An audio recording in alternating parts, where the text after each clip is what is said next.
আসসালামু আলাইকুম, সবাই কেমন আছেন? আমি আজকে আচার বানাবো। আমের আচার, সঙ্গেই থাকুন। তো প্রথমে আমি ম্যাশটা দিয়ে চুলাটা ধরিয়ে দিতেছি। এই তো চুলাটা ধরে গেছে।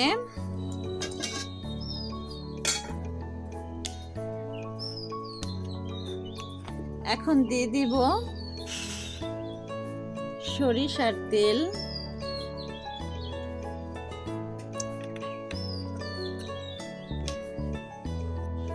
আমার মাঝে মধ্যে রান্নার ভিডিও দিতে খুবই ভালো লাগে। তো তেলটা গরম হয়ে গেছে, এখন আমি তেলের ভিতরে দিয়ে দিব কয়েকটা শুকনা মরিচ, তারপর দিয়ে দিব দুটা তেজপাতা।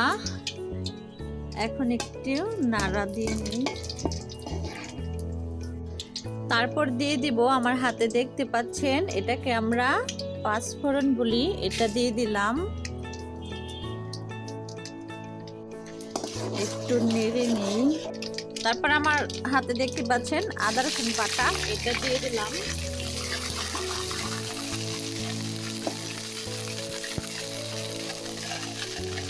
এটা দেওয়ার পরে খুশখাস করতেছে। তারপরে দিয়ে দিলাম একটু হলুদ। এখন দিয়ে দিব আমগুলা।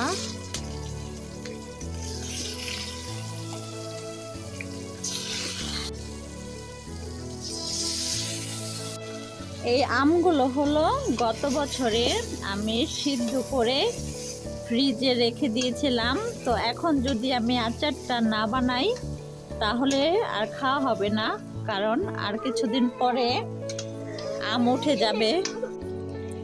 এখন তো গাছে ছোট ছোট আমের বোল উঠে গেছে। তো এই সময়টা এই আচারটা বানিয়ে রাখলাম, ওটা হতে হতে আরো কিছুদিন পরে পাবো, খেতে পাবো। এটা এখন পাতলা ডাল বা সকালে খিচুড়ি দিয়ে খেতে খুবই ভালো লাগে। এখন দিয়ে দিব লবণ। আমগুলো অনেক টক, এর জন্য একটু বেশি করে লবণ দিলাম। এখন দিয়ে দিব চিনি। এই আচারটা তো একটু টক টক হবে, এর জন্য চিনি বেশি দিব না। আচারও তো মিষ্টি খেতে ভালো লাগে না, যেহেতু এটা খিচুড়ি বা পাতলা ডালের সাথে খাবো, এর জন্য একটু টক টকই রাখবো। সামান্য একটু মরিচের গুঁড়া দিয়ে দিলাম।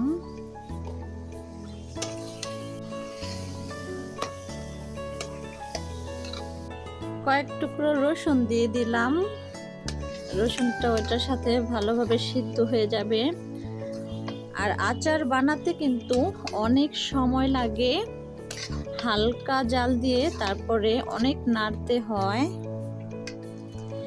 এখন তো পবিত্র মাহে রমজান মাস, তো আমি তো রোজা রেখেছি, নয়তো এই আচারটা যতক্ষণ আমি বানাতাম অতক্ষণই অল্প অল্প করে টেস্ট করতে থাকতাম যে লবণের পরিমাণ সবকিছু ঠিক আছে কিনা। কিন্তু এখন তো মুখে দেওয়া যাবে না, কারণ আমি তো রোজা রেখেছি।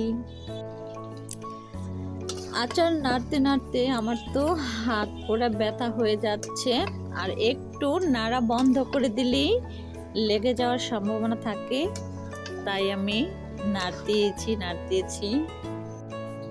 আচারটা দিয়ে খুব সুন্দর একটা গ্রান হচ্ছে, খুবই ভালো লাগতেছে। মেয়েদের সব কাজই জেনে রাখা ভালো। এই তো আমি পারি দেখে এখন আচারটা আমি বানিয়ে ফেললাম। আর যদি আমি না পারতাম তাহলে আমার কিনে খেতে হতো, তাই না? নিজের হাতের মতো কি এত টেস্ট হয় নাকি?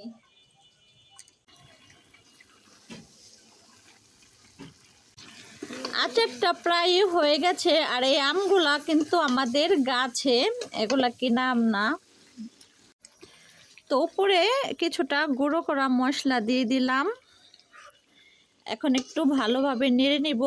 আচারটা হয়ে গেছে, এখন এটা নামিয়ে নিব।